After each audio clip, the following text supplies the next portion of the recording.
Hi ನನ್ನ ಪುಟಾಣಿ ಮಕ್ಕಳೇ, ಎಲ್ಲರಿಗೂ ಮಹಾಭಾರತದ ಕಥೆಗಳಿಗೆ ಸ್ವಾಗತ. ನನ್ನ ಹಿಂದಿನ ಕಥೆಯಲ್ಲಿ ಸತ್ಯವತಿ ಮತ್ತು ಶಂತನುವಿನ ಇಬ್ಬರು ಮಕ್ಕಳಾದ ಚಿತ್ರಾಂಗದ ಮತ್ತು ವಿಚಿತ್ರವೀರ್ಯರ ಅಕಾಲಿಕ ಮರಣದ ಬಗ್ಗೆ ಹೇಳಿದ್ದೆ. ಅದರಿಂದ ಕಂಗೆಟ್ಟಿದ್ದ ಸತ್ಯವತಿ ಭೀಷ್ಮನ ಬಳಿ ಮಾತನಾಡಿ ವೇದವ್ಯಾಸರನ್ನು ಕರೆಸಿಕೊಂಡಿದ್ದಳು ಅಂತ ಹೇಳಿದ್ದೆ. ನಮ್ಮ ಈ ಕಥೆಯಲ್ಲಿ ಹೇಗೆ ವೇದವ್ಯಾಸರ ಕೃಪೆಯಿಂದ ಕುರುವಂಶವು ಬೆಳೆಯಿತು ಅಂತ ನೋಡೋಣ. ಸತ್ಯವತಿಯು ವೇದವ್ಯಾಸರನ್ನು ಕುರಿತು, ಮಗು, ನನ್ನ ಕುರುವಂಶ ನಾಶವಾಗುವ ಸಂದರ್ಭ ಬಂದುಬಿಟ್ಟಿದೆ. ಮಹಾಮಹಾತ್ಮನಾದ ನೀನು ನನ್ನ ಸೊಸೆಯಂದಿರಿಗೆ ಮಕ್ಕಳಾಗುವಂತೆ ಅನುಗ್ರಹಿಸು ಎಂದು ಕೇಳಿದಳು. ಅಂತೆಯೇ ವೇದವ್ಯಾಸರು ಅಂಬಿಕೆಯ ಬಳಿ ಹೋದರು. ವೇದವ್ಯಾಸರ ಮಹಾ ತೇಜಸ್ಸನ್ನು ಕಂಡ ಅಂಬಿಕೆ ಬಹಳ ಹೆದರಿಬಿಟ್ಟಳು. ಅವಳು ಭಯದಿಂದ ಕಣ್ಣು ಮುಚ್ಚಿಕೊಂಡು ಬಿಟ್ಟಳು. ಹೀಗಾಗಿ ವೇದವ್ಯಾಸರ ಅನುಗ್ರಹದಿಂದ ಅವಳಿಗೆ ಹುಟ್ಟಿದ ಮಗು ಕುರುಡಾಗಿ ಬಿಟ್ಟಿತು. ಆ ಮಗುವೇ ಧೃತರಾಷ್ಟ್ರ. ನಂತರ ವ್ಯಾಸರು ಅಂಬಾಲಿಕೆಯ ಹತ್ತಿರ ಹೋದರು. ವ್ಯಾಸರ ಮೈಯಿಂದ ಹೊಮ್ಮುತ್ತಿದ್ದ ಪ್ರಕಾರ ತೇಜಸ್ಸನ್ನು ಕಂಡು ಭಯದಿಂದ ಅವಳ ಮೈ ಬಿಳಿಚಿಕೊಂಡು ಬಿಟ್ಟಿತು. ಈ ಕಾರಣದಿಂದ ಅವಳಿಗೆ ಹುಟ್ಟಿದ ಮಗುವೂ ಬಿಳಿಚಿಕೊಂಡಿತ್ತು. ಹೀಗೆ ಪಾಂಡುರ ವರ್ಣವನ್ನು ಹೊಂದಿದ್ದ ಆ ಮಗುವಿಗೆ ಪಾಂಡು ಎಂದು ಹೆಸರಿಟ್ಟರು. ಅಂಬಿಕೆಯ ಮಗುವು ಕುರುಡನಾಗಿದ್ದನ್ನು ಕಂಡ ಸತ್ಯವತಿಗೆ ದುಃಖವಾಯಿತು. ಅವಳು ಇನ್ನೊಂದು ಸಲ ಅಂಬಿಕೆಯನ್ನು ಕರೆದು ವೇದವ್ಯಾಸರ ಅನುಗ್ರಹ ಸಂಪಾದಿಸಿಕೊಂಡು ಬಾ ಎಂದು ಹೇಳಿದಳು. ಆದರೆ ವ್ಯಾಸರ ತೇಜಸ್ಸಿನಿಂದ ಭಯಗೊಂಡಿದ್ದ ಅಂಬಿಕೆ ಅವರ ಬಳಿ ಹೋಗಲು ಹೆದರಿದಳು. ಅಂಬಿಕೆ ತನ್ನ ಸೇವಕಿಯೊಬ್ಬಳಿಗೆ ತನ್ನ ವೇಷ ಹಾಕಿ ವ್ಯಾಸರ ಬಳಿ ಕಳಿಸಿದಳು. ಸೇವಕಿ ವ್ಯಾಸರನ್ನು ಕಂಡು ಭಯಪಡಲಿಲ್ಲ.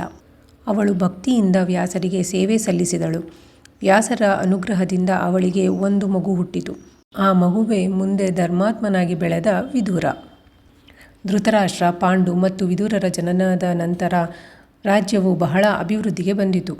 ಕುರುವಂಶದ ಸಾವಂತ ರಾಜರು ಕಾಲಕಾಲಕ್ಕೆ ಸರಿಯಾಗಿ ಕಪ್ಪ ಕಾಣಿಕೆಯನ್ನು ಒಪ್ಪಿಸುತ್ತಿದ್ದರು. ದೇಶದಲ್ಲಿ ಎಲ್ಲೂ ಕಳ್ಳಕಾಕರ ಭೀತಿ ಇರಲಿಲ್ಲ. ಸುಖ ಸಂತೋಷ ಕುರು ರಾಜ್ಯದಲ್ಲಿ ಕಂಗೊಳಿಸುತ್ತಿತ್ತು. ಧೃತರಾಷ್ಟ್ರ ಹುಟ್ಟು ಕುರುಡ, ಆದರೂ ತುಂಬ ಬಲಶಾಲಿ.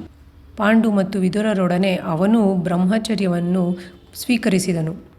ಮೂವರು ವ್ಯಾಯಾಮದಲ್ಲಿ ಕುಶಲರಾಗಿದ್ದರು. ಧನುರ್ವೇದ, ಗದಾಯುದ್ಧ, ಗಜನೀತಿ ಮುಂತಾದ ವಿದ್ಯೆಗಳಲ್ಲಿ ಪರಿಣಿತಿ ಪಡೆದಿದ್ದರು. ವೇದ, ಇತಿಹಾಸ, ಪುರಾಣಗಳಲ್ಲಿ ಪಾರಂಗತರಾದರು. ಧೃತರಾಷ್ಟ್ರ ಮಲ್ಲಯುದ್ಧದಲ್ಲಿಯೂ, ಪಾಂಡುವು ಧನುರ್ವಿದ್ಯೆಯಲ್ಲಿಯೂ, ವಿದುರ ನೀತಿಶಾಸ್ತ್ರದಲ್ಲಿಯೂ ಪ್ರವೀಣರೆನಿಸಿಕೊಂಡರು. ಧೃತರಾಷ್ಟ್ರ ಕುರುಡನಾಗಿದ್ದರಿಂದ ಹಿರಿಯರೆಲ್ಲ ಯೋಚಿಸಿ ಪಾಂಡುವನ್ನು ಮುಂದಿನ ರಾಜ ಎಂದು ಘೋಷಿಸಿದರು. ಪಾಂಡು ಭೀಷ್ಮನ ಸಹಾಯದಿಂದ ತುಂಬ ಚೆನ್ನಾಗಿ ರಾಜ್ಯಭಾರ ಮಾಡುತ್ತಿದ್ದನು. ರಾಜಕಾರಣದ ವಿಷಯಗಳನ್ನು ಅಣ್ಣ ಧೃತರಾಷ್ಟ್ರನಿಗೂ ಕಿರಿಯನಾದ ವಿದುರನಿಗೂ ತಿಳಿಸಿ ಅವರ ಸಲಹೆಯನ್ನು ಪಡೆಯುತ್ತಿದ್ದನು. ವಯಸ್ಸಿಗೆ ಬಂದ ಧೃತರಾಷ್ಟ್ರ, ಪಾಂಡು ಮತ್ತು ವಿದುರನಿಗೆ ಮದುವೆ ಮಾಡಬೇಕೆಂದು ಭೀಷ್ಮನು ಯೋಚಿಸಿದನು. ಗಾಂಧಾರದ ರಾಜ ಸುಬಲನಿಗೆ ಗಾಂಧಾರಿ ಎಂಬ ಮಗಳಿದ್ದಳು. ಕುಂತಿಭೋಜನು ತನ್ನ ಗೆಳೆಯನಾದ ಶೂರಸೇನನ ಮಗಳಾದ ಪೃಥೆಯನ್ನು ದತ್ತು ಪಡೆದು ಸಾಕುತ್ತಿದ್ದನು.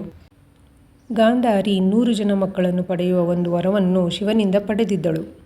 ಈ ವಿಷಯವನ್ನು ತಿಳಿದ ಭೀಷ್ಮನು ಸುಬಲರಾಜನ ಬಳಿಗೆ ಹೋಗಿ ಧೃತರಾಷ್ಟ್ರನೊಂದಿಗೆ ಗಾಂಧಾರಿಯನ್ನು ಮದುವೆ ಮಾಡಿಕೊಡಬೇಕೆಂದು ಕೇಳಿಕೊಂಡನು.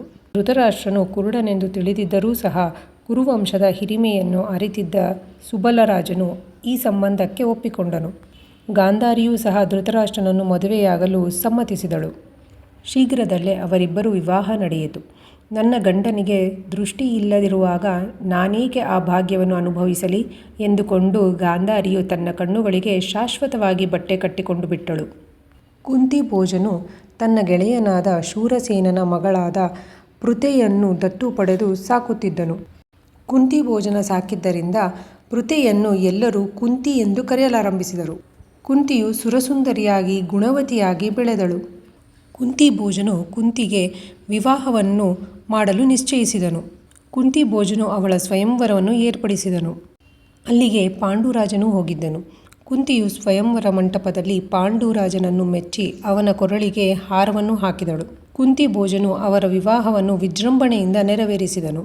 ಮುಂದೆ ಪಾಂಡು ಮದ್ರ ದೇಶದ ರಾಜ ಋತಾಯತನ ಮಗಳಾದ ಮಾದ್ರಿಯನ್ನು ವಿವಾಹವಾದ. ವಿದುರನು ದೇವಕ ಎಂಬ ರಾಜನ ಮಗಳಾದ ಪಾರಸವಿಯನ್ನು ಮದುವೆಯಾದನು. ಎಲ್ಲರೂ ಸುಖ ಸಂತೋಷಗಳಿಂದ ಇದ್ದರು. ಇವತ್ತಿನ ಕಥೆಯಲ್ಲಿ ನಾವು ತಿಳ್ಕೊಂಡ್ವಿ ಅಂಬಿಕೆ ಅಂಬಾಲಿಕೆಗೆ ಹೇಗೆ ಮಕ್ಕಳಾದವು ಅಂತ. ಮತ್ತು ಅವರು ಬೆಳೆದು ದೊಡ್ಡವರಾದ ಮೇಲೆ ಯಾರೊಂದಿಗೆ ಅವರ ವಿವಾಹ ಆಯಿತು ಅಂತ. ಇದಾಗಿತ್ತು ಇಂದಿನ ನಮ್ಮ ಕತೆ. ಬಾಯ್ ಬಾಯ್ ಪುಟಾಣಿ ಮಕ್ಕಳು.